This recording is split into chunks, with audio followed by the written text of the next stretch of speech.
So, ibig sabihin, pinili ka pala ni Lord, hindi aksidente na nakilala mo siya. Nasa pagpaplano. Nasa magandang pagpaplano yan. Amen po ba yun? Nagsabi nga, kung ating pag-uusapan ang patungkol sa pagkatawag, pagkapili sa atin ni Lord, hindi tayo pinili ng Lord nung naisilang na tayo eh. Pero kung ating kung titignan, pinili tayo ni Lord, nandun pa lang tayo sa sinapupunan ng ating mga ina, tinawag at pinili na tayo ng Panginoon. Amen po ba yun? Sino pong nakakaalala ng sinasabi ng Ephesians chapter 1 verse 4 na sabi nga doon, before the foundation of the heavens and the earth, God chose us to be His own. At pinapatunayan niya ng Jeremiah chapter 1, kung hindi ako nagkakamali, verse 5, na sabi nga kay Jeremiah, pinili siya noong panahon na hindi pa siya naipapanganak. Maski sinabi, sabi niya, nandun pa lang ako sa sinapupunan ng aking ina, hinugis mo na akong bata at iningatan mo na ako dahil sa may plano eh. Amen? So pwede bang sabihin natin sa bawat isa na nasa sa iyong katabi na ikaw ay nasa magandang pagpaplano ng Diyos? Ikaw ay nasa magandang pagpaplano ng Diyos. Na ngayon, nung nalaman natin na hindi pala tayo ang tumawag at pumili kay Lord, kundi siya mismo ang pumili sa atin, may purpose eh. Anong purpose? Pinili ko kayo upang kayo'y magbunga. Sabihin, upang magbunga. So may gagawin. May gagawin tayo para magkaroon ng bunga. Hindi kung ano-anong pagbubunga nga. Na itong ipinapakita dito sa atin ng Panginoon, tayo pinili na upang tayo ay magbunga. Na itong sinasabing bunga dito, hindi yung nagkaroon ka ng bunga sa Panginoon. Ano itong mga bunga natin kay Lord? Dalawang uri yan. Maaaring sabihin natin, pinili niya tayo mula sa maling pamumuhay, maling nakagis ng pamumuhay, maling pananampalataya, pinili niya tayo, binago niya tayo, tapos nung nakilala natin na siya ay Diyos na tumawag at pumili sa atin, yung mga buhay natin, pinalitan ng napakaraming bunga. Isang kahulugan ng bunga dito ay yung siyang na bunga ng banal na Espiritu. Amen. Ang bunga ng siyang na bunga ng Espiritu ay love, joy, peace, patience, kindness, gentleness, faithfulness, goodness, and self-control. Isa yun.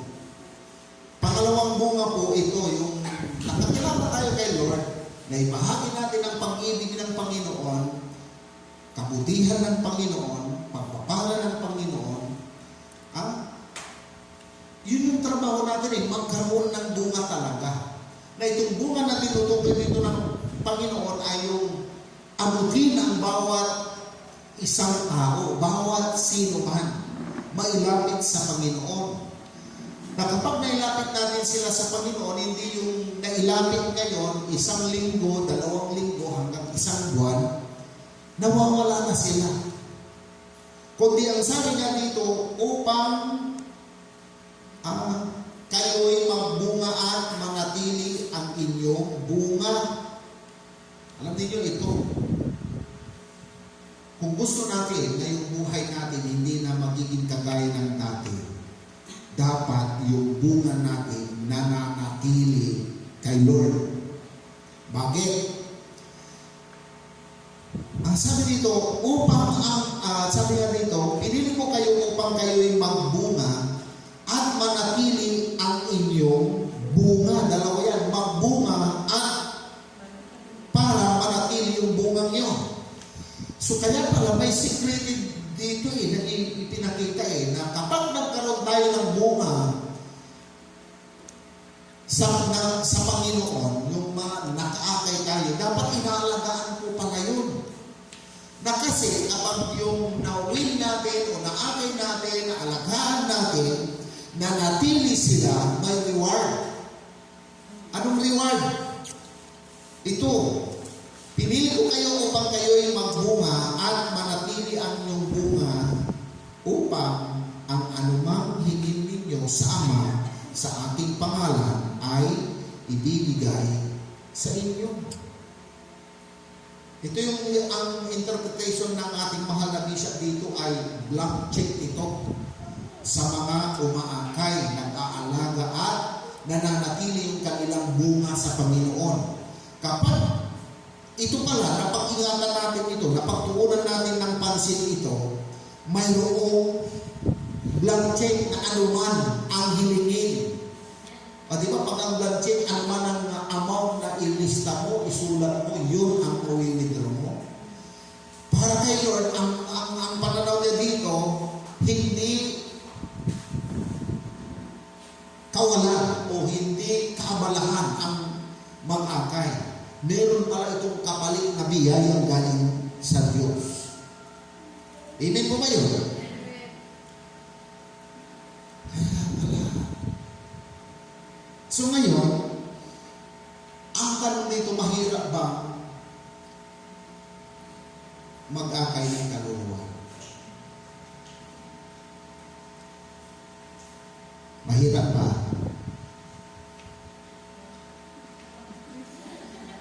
Magsalita kayo para alam ko kung sino pa kayo dyan.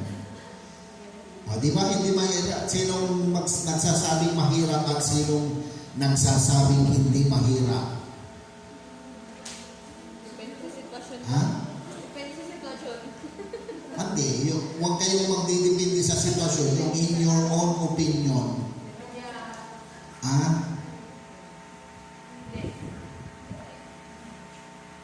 Hindi mahirap. Ilan tayo? 2, 4, 6, 8, 10, 12, 14, 16, 17, 18, 19, 20, 30, 40, 50, 60, 100 tayo dito. Hindi mapalapkan natin ang Lord ko.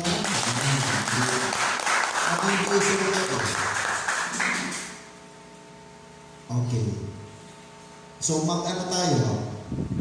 Saan ang mahirap? Sino nagsasabi ng mahirap? Walang magtatas, mahirap, baka mali yung sagot kung nakakaya. Sino namang naniniwala ng napakadali? Ako yun, parang ano, kasi kahit hindi tama at least hindi nakakaya. Hindi, ito. Tapatin ko na kayo, hindi mahirap umakay ng kaluluwa. Tama? Tama ba? Kasi ito, yung strategy, pag in-invite mo yan, o pinamilinda mo, okay, kwentuhan kayo, nag-build ka ng relationship, sobrang dali yan eh. Kaya ito yung mahirap. Kapag nawin mo na ang mahirap dito, sobrang dali eh. Sobrang dali. Kaya lang ang nagiging ano dito, pumapasok yung medyo may kahirapan ng konti. Kapag nawin mo na siya kay Lord, yung aalagaan mo na siya, imumol mo na siya talaga sa ugali ni Kristo na dapat niyang gawin. Madali ang umakay, tama. Ang medyo lang, hindi naman masyadong mahirap eh, yung sabi na lang natin matrabaho ng konti. Yung pagdidisciple o pagdidisipulo sa mga naakay natin. Pero alam ninyo, sa unang banda sabi ko, madali ang pag-aakay, pero may matrabaho ang pagdidisipulo. Pero kapag mayroon tayong konkretong, anong tawag nito? Yung konkretong katuruan o yung mga naipreparang ituturo, kahit matrabaho, magiging madali. Ito, sa unang banda, medyo, sabi na lang natin, mahirap ng konti kapag iisa ang nag-aalaga at nagdidisipulo. Pero kapag marami na, yung tayo ng mga medyo may katagalan na din sa pananampalataya, yung mga pagsasanay na natututunan natin, kagaya nito, nagagampanan natin yung pagdidisipulo na gaya ng isang pastor. Amen? Alam niyo, sobrang dali. Kaya nga, yung kaibigan kong pastor, si Pastor Rolly, ay panahon na talaga na tayo medyo medyo may katagalan na ng kunti sa larangan ng pagkakakilala kay Lord, humambang na tayo na kailangan na natin gawin ang ganitong bagay. Mangalaga ng mangalaga, siyempre, may mga tinawag para umakay ng umakay. Pero tandaan natin na may mga tinawag na madaling umakay ng maraming kaluluwa, pero mahirap para sa kanila ang pagdidisipulo. May mga tinawag na parang madali lang ang pagdisipulo, pero hirap na hirap maaaring minsan na gano'n, na umakay ng marami para sa kaharian ng Diyos. So dito, kapag tinawag tayo sa maraming bagay na umakay ng umakay, yun yung gampanan natin. Ngayon, para sila hindi mawala, kukunin na mga tinawag para magturo at magdisipulo. Magturo. Amen. Amen po ba yun? Kasi itong pangalan ng church natin na Jesus, Lord of the Harvest Ministries. Bakit na naging ministries? Marami tayong ministeryo na pwedeng gampanan at gawin. Ito pinagbubulay-bulayan ko ito. Hindi ba tayo nagtataka o hindi ba tayo minsan nagtatanong kay Lord na, Lord, bakit simula nang makilala kita hanggang ngayon, kung aalalahanin ko lang, sobrang dami na ng mga karanasan na naranasan ko, mga pa ito ay pangit, mga pa ito ay mga nakakapanakit, mga pa ito ay minsan humantong ako sa puntong kulang na lang na mag-give up ako, pero nandito pa rin ako sa kabutihan mo, dahil sa pag-ibig mo. Alam niyo po ba, dahil doon sa mga naranasan natin na yan, kung titignan natin sa future, ay yung present time, nung nandun ka sa ganong kalalagayan, sobrang sakit, hanggang maaari ayaw mo nandoon sa ganong kalalagayan. Tama? Tama ba? Na doon kasi sa present time mo na yun, parang lahat ng katakot-takot na pasakit, kalungkutan, kabiguan, pag-iyak, pagluha, na parang hindi ka na makatulog dahil sa mga nararanasan natin, lalo-lalo na kapag mag-isa tayo, Pero, yun yung mga nakaraan na pag dadalhin mo yung diwa mo doon sa kasalukuyan ng karanasan natin. Pero alam ba ninyo, ganon ka-unique, ka-expert si Lord sa bawat isa sa atin. Na pinuno tayo ng sobra-sobra kay dami-daming mga karanasan. At napagtagumpayan natin lahat iyon, na upang sa ganon, sa pag-aakay ng maraming kaluluwa at pagsasanay natin para sa kanila, malaking tulong at pagpapala para sa iyo at para sa kanila na madali mong turuan sila ayon sa naranasan mong sitwasyon sa mga nakaraan. Amen. Blessing yun. Amen. Kasi ito yung nakikita ko, itong Jesus, Lord of the Harvest Ministries na ipinagkatiwala sa atin ng Lord. Alam ko, ang dami-dami kapag nagampanan natin ito, nagawa natin ito, yung maraming kaluluwa ang ating mahihikayat sa pananampalataya para kay Lord. Iba't ibang emosyon yun, iba't ibang karanasan meron sila. Tama ba? Kaya yung karanasan ko, karanasan mo, karanasan nating lahat, pwede. Yung karanasan na yan ay naging karanasan din nila na maaari sa mga oras na ito, sila'y naghihintay o naghahanap ng tamang tao na makapagpapalakas ng kanilang kalooban. Amen mo ba yun? Amen mo ba?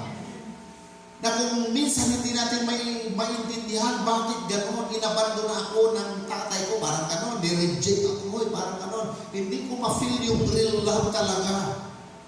Pero bakit nandito ako ngayon? Anong plano? Anong purpose?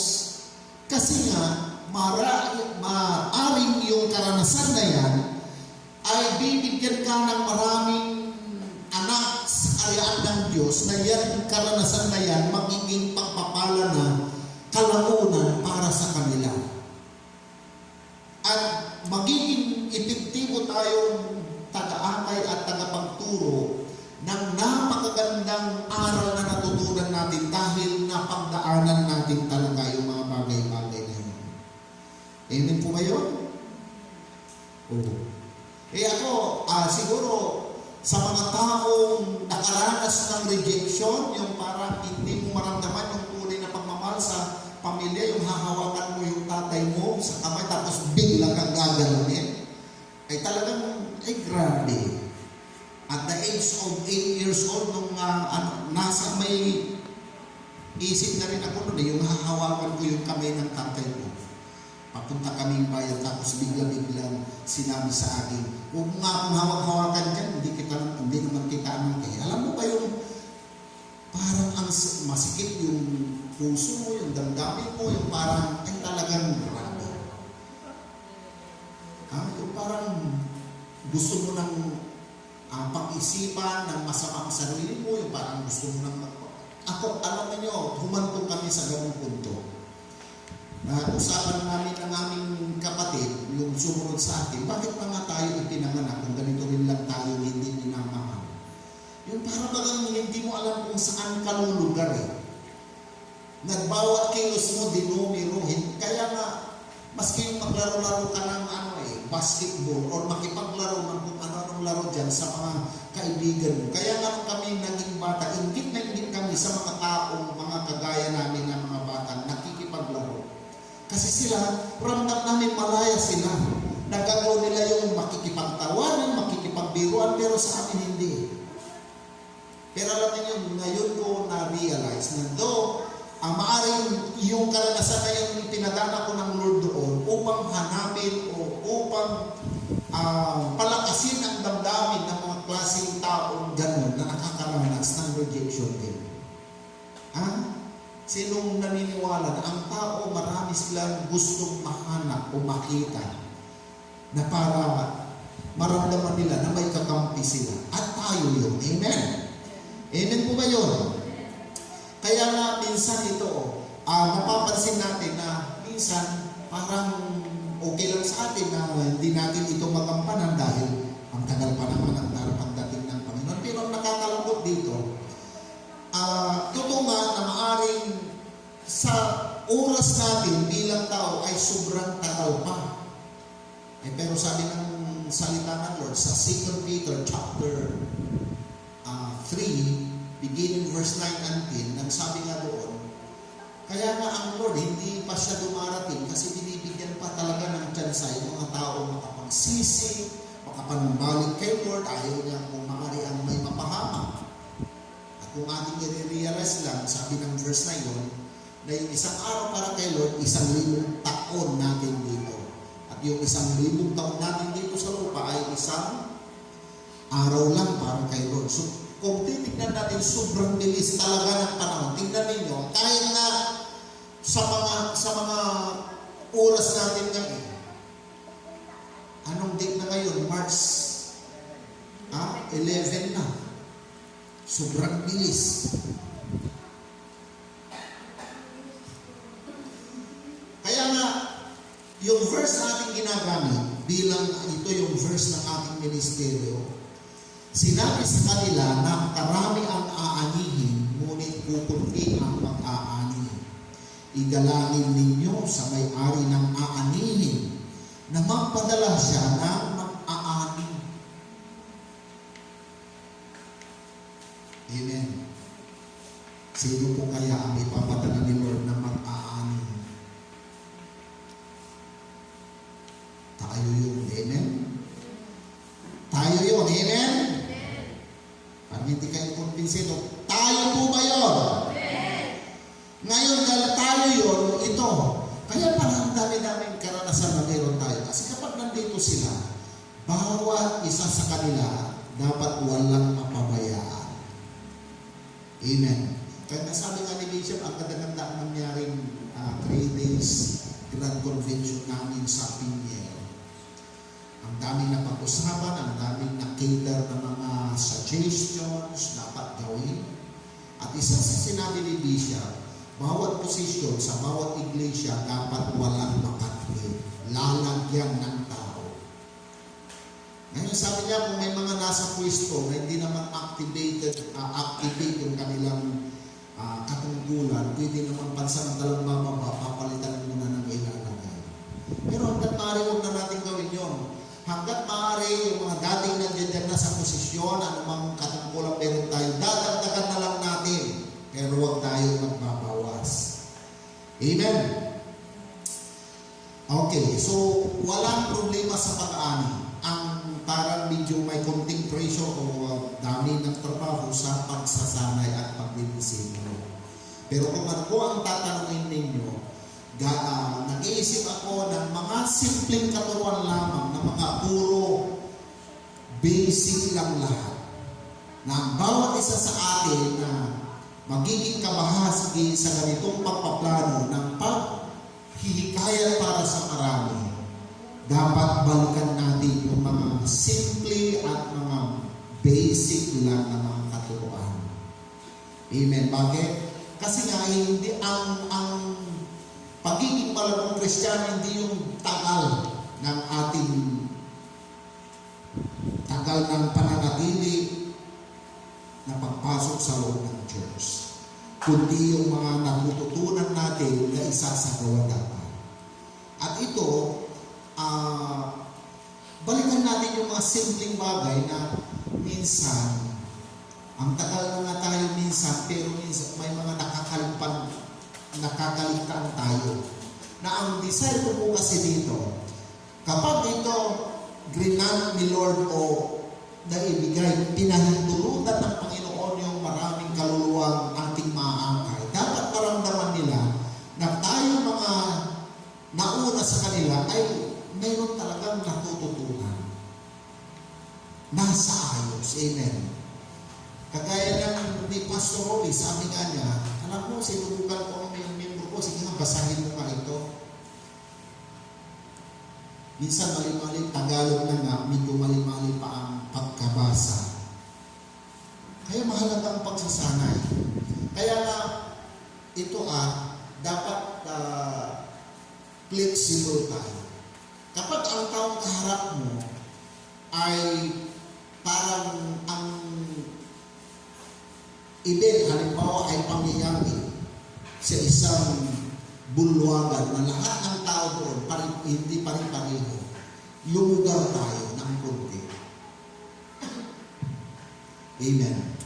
Halimbawa, kung nasa barangay naman tayo, na lahat ng taong nakakarinig ay hindi naiintindihan yung ating sasabihin. Halimbawa, lahat naman nandoon nakakaintindi naman ng English pero hindi naman masyado, huwag ka lang mag-English ng mag-English. Ganun po pala yun. Ano po? Kasi minsan may mga ganun English ng English, parang ako lang yung ganun. Natuto po ako dito So, ang goal dito, hindi yung may parating mo, may pakita mo na may galing ka, marunong ka sa bagay na yun.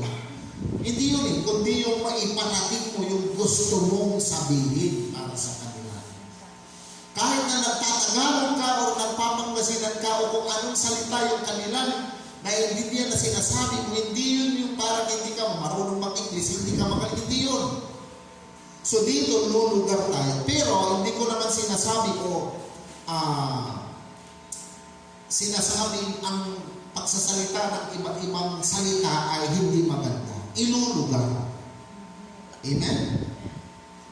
Okay, halimbawa, sa isang gawain, kinakailangan talagang magsalita ng English, mag-Tagalog, yun yung gawin natin. Amen po ba yun? Ito, simpleng pagtuturo. Kapag tayo po ay nandito, lahat ng mga tumatay dito sa harap, sa Sunday service na lang, dapat naghahanda din. Halimbawa, Bible reading, or mga ganon, or nagbibigay ng mga patutuo, or yung nakasang magbasa ng banal na kasulatan. Dito kayo, Gion, dito ka. Dito kayo. Kasama kayo dito, hindi ka. Gion, dito kayo. Dito. Yang katiga-tiga belum kaya magsasalita ng dulo. Dan yung nakalaman siya, pinaspas.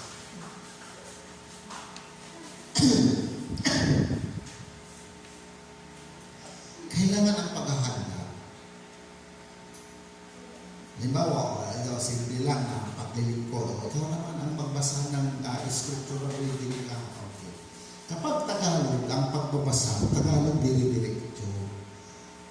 Para formal pala yun eh. Okay, let us open our Bible from Luke chapter 10, verse 2. And according to this verse, sinabi niya sa kanila, Tagalog pala eh. Huwag kong mag-English kung Tagalog. Okay, let us open our Bible from Luke chapter 10, beginning verse 2. And according to this verse, sinabi niya sa kanila, napakarami ang anihin, ngunit kaunti ang mag-aani. Idalangin ninyo sa may-ari ng anihin na magpadala siya ng mga mag-aani, which is wrong. Tagalog yung babasahin, ang introduction English, which is maganda rin yun, kaya lang hindi akma. So, mag-Tagalog na lang. Discipleship tayo eh. Kaya gano'n yung ano. Okay po, sino po ang may dala ng banal na kasulatan? Pakitaas o magayway. Bakit yung iba wala? Okay, ano ba kayo? Ganun-ganon. Para kami. Okay? Sabay-sabay nating buklatin ang ating banal na kasulatan mula sa libro ng Lucas, Kabanatang 10, talatang 2. At sabi nga dito, ito ang ating mababasa, o saan mo nabasa? At sabi nga ni Bishop, kapag may kama, hinto, hindi yun. Sinabi niya sa kanila na makarami ang anihin, ngunit kukunting mag-aani. Di dalangin niyo sa may-ari at hindi. Dapat pala maayos. Diba? At saka kapag sanay tayo magsalita na minsan, kasi normal yan eh, hindi natin minsan maiwasan yung kasi Pangasinense tayo, minsan ang punto natin kahit Tagalog, English yung ating sinasalita, pero ang punto pa rin Pangasinan. Where you come from? Ano magaling?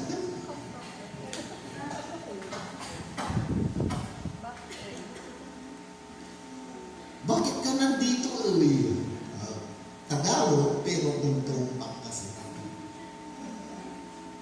Walang mali doon, kaya lamang ilulugar natin.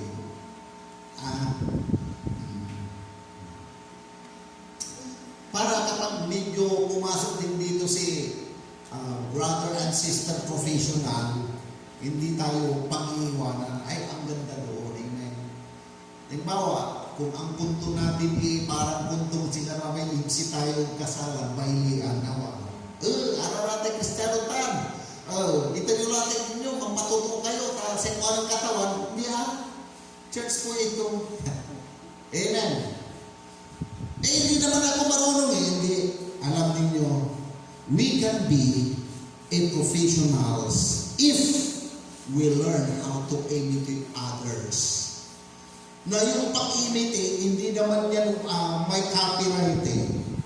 Alam niyo kaya ang napakaganda dito, nakakating tayo sa ibang mga fellowship, the way they stand in the pulpit, the way they talk, the way they are.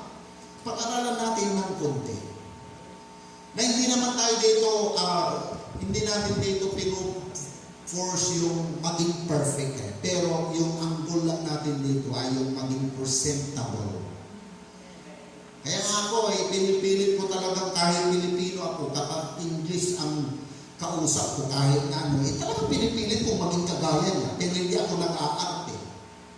Kasi yun yung napakagandang effective secrets to win people. Amen? Amen po ba yun? No, si Mama katungtong ko, Pangasinan, medyo walay puntong Pangasinan. Kailangan mo Islam dahil sa Islam. Amen?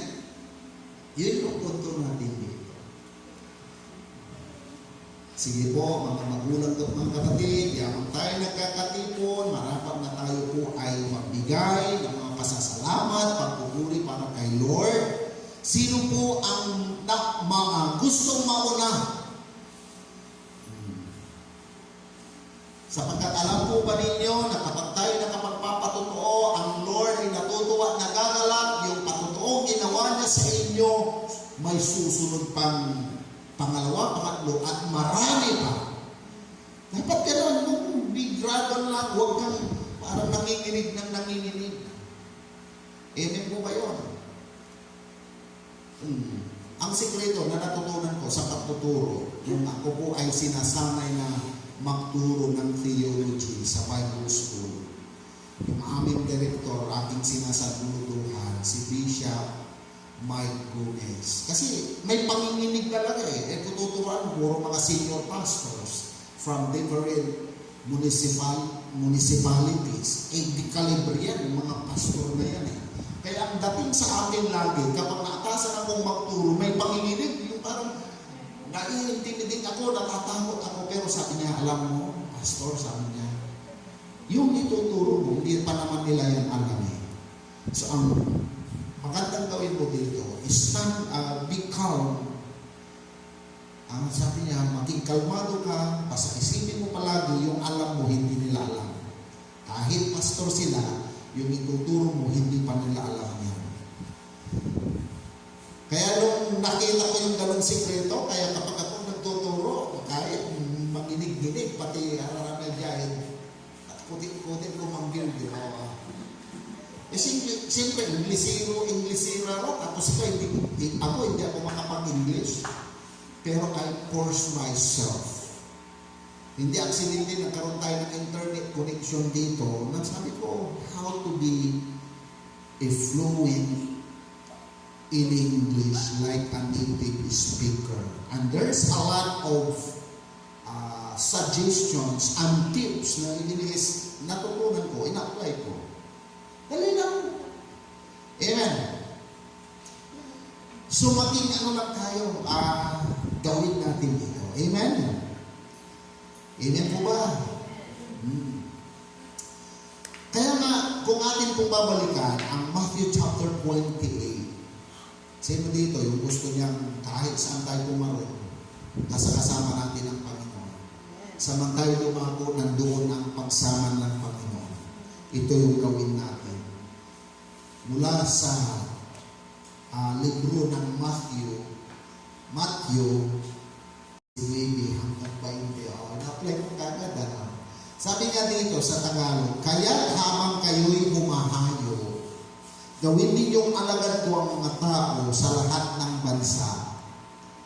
Bautismohan ninyo sila sa pangalan ng Ama at ng Anak at ng Espiritu. Turuan ninyo silang sumunod sa lahat ng inuutos ko sa inyo. Tandaan ninyo, ako'y laging kasama ninyo hanggang sa katapusan ng panahon. Pwede ba palapakan natin ang Lord dyan? Na may pagsama pala ang Lord eh. Kapag nagagawa natin itong ganitong pagdidisipulo o pangangalaga sa mga naaakay natin. Amen po ba? Sino po ang nakikita ang sarili? Ito pala ang gusto ng Lord gawin ko. Amen? So magpatuloy tayo mga kapatid. Amen po ba? Kaya ngayon, bilang ako yung pinuno din dito, ako po yung mga nag-iisip na ng mga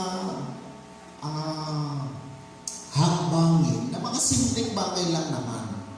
Nasa unang banda, ano ang anong meron sa pasimula, sino ang Diyos sa pasimula, sino ang Diyos bago dumating ang bagong tipan, mga ganun-ganun. Amen?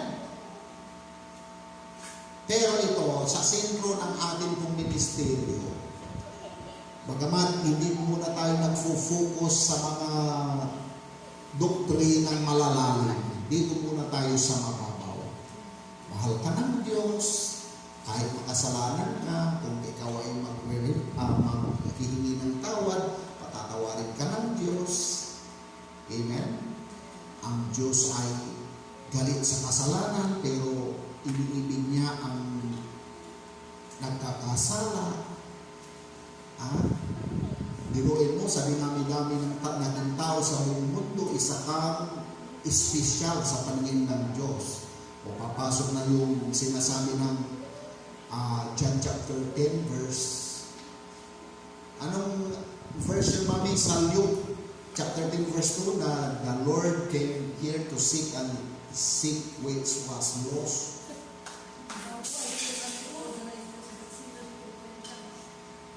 Pero ang ano ko dito, yung hinanap ni Lord, yung Di ba si Lord, shepherd siya or yung pastor siya ng mga tupa. Yung talinghaga nga po pala.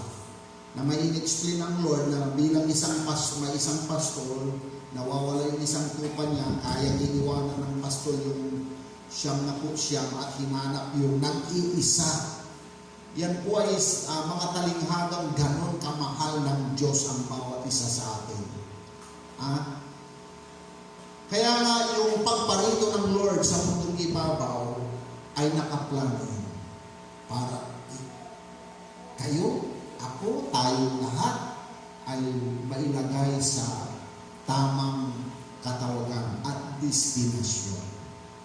Amen po ba yun? Kaya nga, ang buhay na nasa Panginoon, ito'y laging may nakalaang bago. Amen?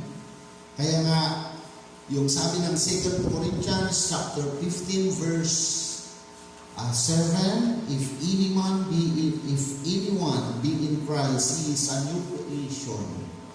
The old things has passed away and he become new. Say new.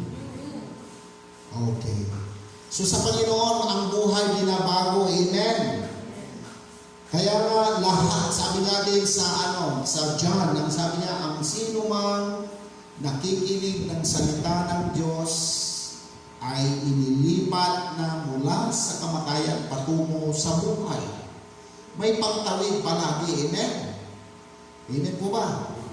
Kaya ngayong gabi, nawa ang ating pong pag-aaral na ito, tayong mga nandito, huwag natin iwaglit. Kaya tayo dinadala sa lugar na yan kung saan tayo nagtatrabaho, kung saan kayo nag-aaral, kung saan tayo naipapadpad. Kasi gusto ng Panginoon doon pa lang mag-build tayo lagi ng relasyon. Kaibiganin natin sila, pakitaan natin sila ng mabuting asal. Amen po ba? Yan yung pagkakataon natin na kapag dumating yung punto, hindi sila naging mabait sa atin, dahil hindi sila mananampalataya, pero tayo anak ng Diyos, tayo yung nasa posisyon para dalhin natin ng mabuti yung masamang iyon na kanilang nagagawa. Magpakita tayo ng pagiging ilaw at tayo asin ng sanlibutan ito. Amen? Kaya kung tayo atin kung nagawa yun, sabi nga ng Biblia, kapag nagginawan tayo ng masama, ginantian natin ng mabuti yung masamang yon at hayaan natin ang Lord ang siyang gaganti. Sabi ng Romans chapter 12, sa pinakahuling parte, malalaman ng taong yun kung sino ka talaga.